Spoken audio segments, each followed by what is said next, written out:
Nigeria. Nigeria is a state that is blessed with human and natural resources. This is to bring about the leaders of tomorrow, because this program has to bring about the leaders of tomorrow that will change Nigeria. You can see how beautiful Nigeria is.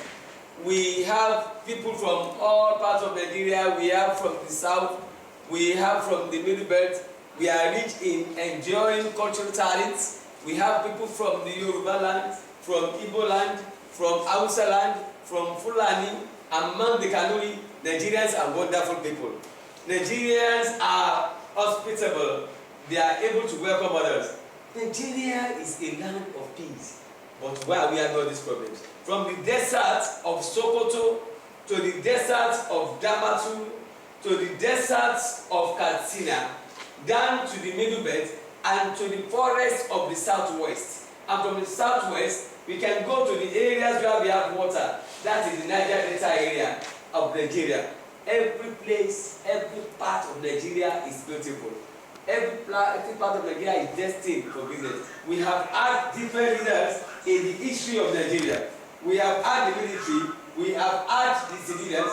Different military regime has been able to rule us.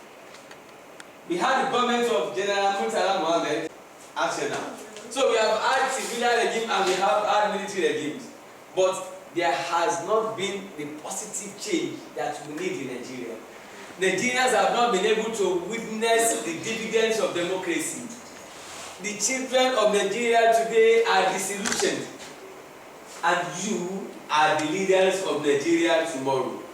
And because you are the leaders of Nigeria tomorrow, there has to be a conscious need, a conscious step, a deliberate action to make sure that the Nigeria of tomorrow is better than the Nigeria of today. We have to make sure that Nigeria realizes our aim, our status in the Committee of Nations, so that God that destined Nigeria will make Nigeria great the way He wishes. And from the West, we have had Yoruba leaders, we have had Hausa leaders, we have had leaders from the Niger Delta, we have had Igbo leaders, we have had every Nigerian has taken a shot at the presidency, and we have this population. Then what exactly is Nigeria waiting for? Except for Nigeria to rise up and achieve our place in the Committee of Nations. What are we going to do? We have the National Assembly there. We have the National Assembly that makes law for Nigeria. We have the House of Representatives and the House of Senate. Our leaders have come together to make sure that our federalism stands. Then the question is this: why is there so much gap between the rich and the poor? Where do we have poverty? Why do we have violence?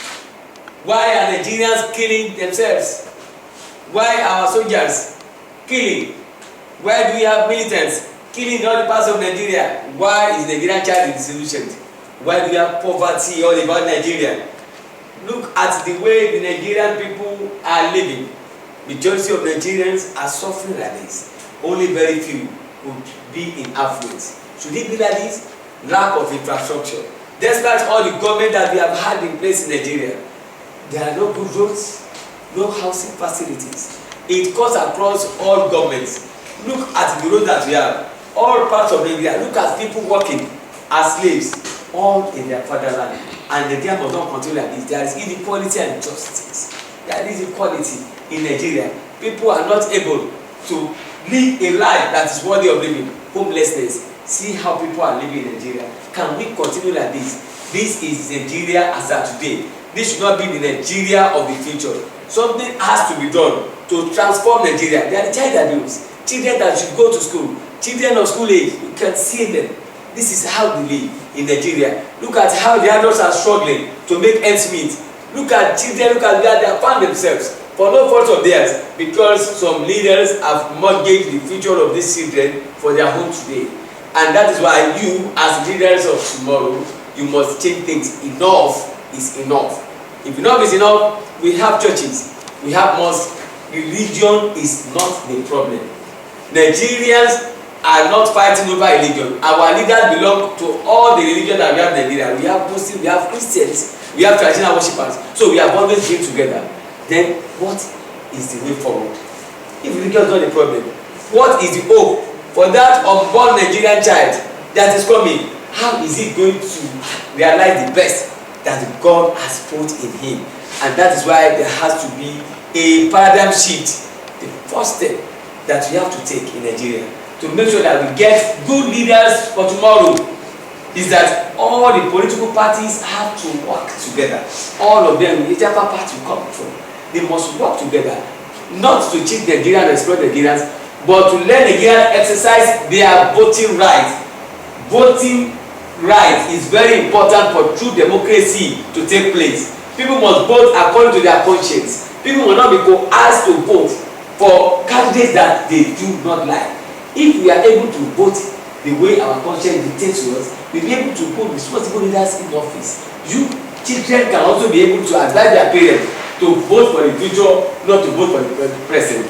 What is the next one? Voting is the first. The next one is we have to eschew corruption from our lives. We have to eliminate corruption from our corporate and social lives in Nigeria. Almost every percent of society is corrupt. People now realize they have to pay because they have their way. The press has to be alive to their responsibilities. They have to expose the corruption in government. They should be fearless. If they are fearless, then we can now realize the Nigeria of tomorrow. We can realize the Nigerian dream. The Nigerian child that is here should now be leaders of tomorrow. Then we can now have equity and justice. Everybody will be treated with equity. There will be equality. There will be peace and development in Nigeria. This is the Nigeria of the future that we want. There will be hope for the Nigerian child. The Nigerian child will be able to stay and challenge its peers all over the world. There will be peace, tranquility, peace and progress. The Nigerian child will look forward and know that yes, they are proud to be there. There will be unity and prosperity. All these graduates that are unemployed, they will get employment because we are not having a Nigeria of tomorrow. Then we are responsible leaders of tomorrow, responsible leaders. That is what I want you to be as you are here. Then that we are going to realize the Nigerian dream. To vote on the day of election, and it is their duty to elect and vote for credible leaders. So